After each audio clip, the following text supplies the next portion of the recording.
Through Hurricane Michael, News 13 News Director Tom Lewis kept his focus on the station's coverage of the storm and wrote it out alongside his staff.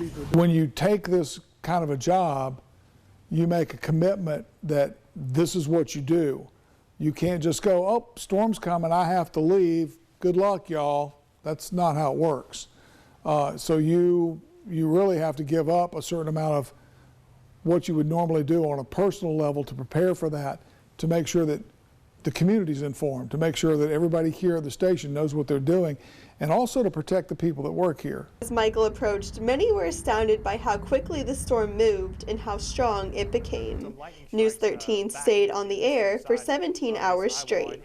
The weather folks were the ones that were doing most of that coverage, so we were trying to get as much of that information out to people as quickly as we could and as current as we possibly could to make sure they were prepared and they knew what to expect.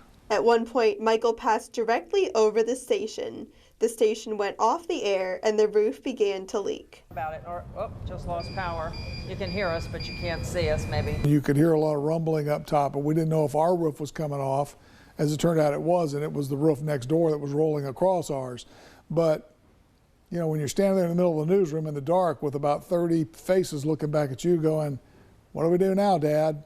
You know, I mean, yeah, it's a little scary, you know, a little bit scary that you're responsible for all those folks. Everyone moved from the studio to the newsroom and the Facebook Live broadcast began. Important thing right now is staying out of the way. I can tell you right now from listening to what's going on over our roof right now, there is a heck of a lot of debris blowing out there. Please stay indoors. Then Lewis addressed the staff. We're dying here today, folks. We're staying. By God, we're staying here, okay? We're going to live through this. We're going to get it done. I promise you, nobody's going to die today. Could I guarantee that? No. I couldn't guarantee that. I had no clue as to what was going to happen next. No one was harmed, and when the storm passed, Lewis went outside onto Harrison Avenue and saw the damage. I was truly stunned. And the real sad part for me was I grew up here. This is my home. We moved here when I was 3 years old. So a lot of this stuff I had seen my entire life, like Panama Grammar School had been there forever. It was there long before I got here.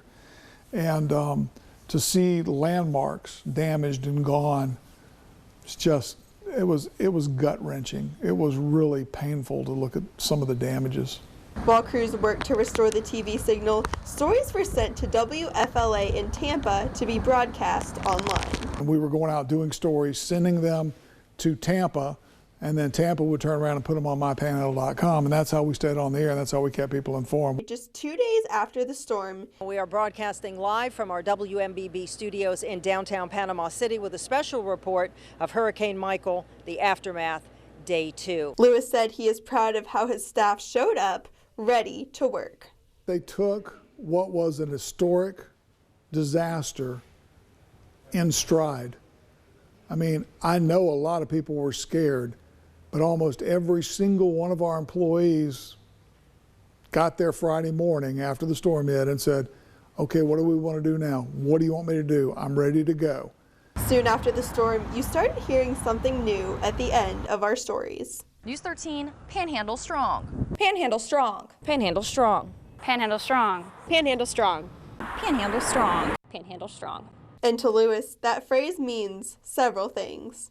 First of all, that the people who live here are pretty daggum strong to have stayed. A lot of people didn't, they left. So the ones of us who stayed, we're trying to stay strong for this area. It also means that we're going to get better. We're going to recover from this. We're going to be strong again. And that's really, I think, what it means to me the most, especially just the resiliency and the perseverance of the people who stayed. Lewis says our area is oftentimes overlooked and was during Michael. I don't think there's any question that most people in the country don't even remember this happened, don't even know that we're still struggling. But this area's always been strong and it's always been proud. For News 13, Michelle Kaufman, Panhandle Strong.